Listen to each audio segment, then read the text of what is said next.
Well, AAM is a fast-moving industry, and to give us an update on the current situation, I've got a partner at McKinsey Co, Robin Rydell. First of all, great to see you. It's great to be back in person, isn't it? Yeah, absolutely. Thanks for having me, and really great to see the industry again. It's been years, two and a half, I guess, since we last were together. So what's been going on then? Can you give us an overview?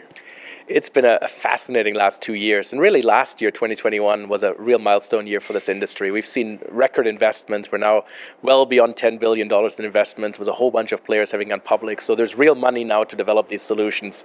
Public acceptance has moved forwards. We see the public much more engaged than before.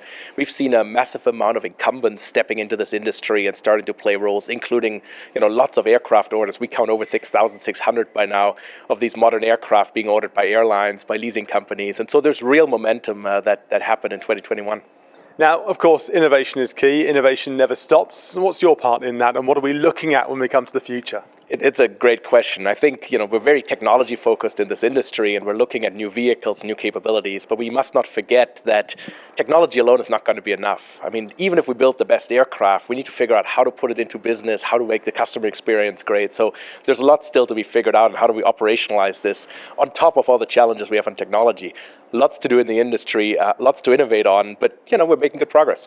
Now, innovation itself, when we look at most technology, it takes an existing example and it innovates it. Well, this is a whole different ballgame, isn't it? Because you're starting from innovation of pretty much every aspect. That's absolutely right. I mean, historically, when we look at aerospace, we innovate one or two things on a new aircraft model, right?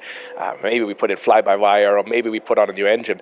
All of a sudden, we're doing everything, right? We're building whole new aircraft configurations with whole new propulsion systems, with whole new digital flight controls, in a whole new business application, for the customer experience. I mean, all of it is new, and there is very little we can borrow. Some of it we can build on, but there's a lot that just needs to get reinvented.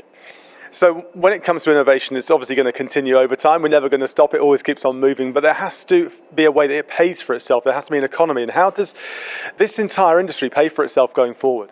It's a good question, and it's one that's not quite clear. I think we have a real influx of funding right now. It's questionable, I guess, on how much more we will need to really get the industry to the scale what we want. Now, I would say there's other industry ride-hailing, which have really changed the way we live. However, they haven't really made money yet. And so, some of this might be a long investment up front before we really can see the benefits for investors. Or some of it might be that all of a sudden it clicks and will scale up quickly. So that's to be seen. But yeah, it's going to require quite some patience, and it will be a nail-biter at times.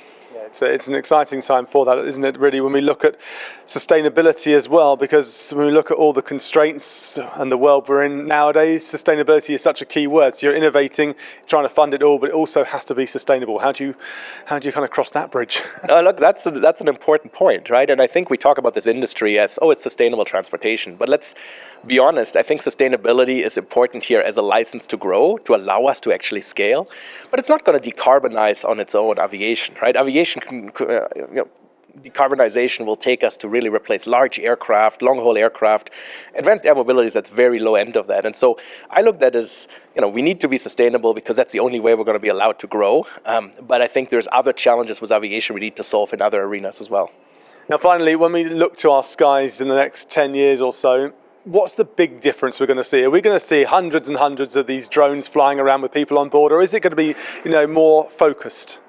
No, I do think we'll see, significant number of them flying around, and hopefully, accessible to everyone. And so my vision would be by the mid-2030s, late 2030s, this is something that will deliver your groceries and that will, move medical supplies around, but also you on your commute potentially. Maybe not every day, but if you go to the office once or twice a week, or go on a business trip, or, go to that one, visit that one friend across town, you can take this as a mode. So hopefully that's what we get to. And, the industry is working hard on figuring out how to do that without creating all kinds of externalities like noise, etc. And we'll see where that ends. It's a big ask, but good luck, Robin. Thank you very much. Thank you.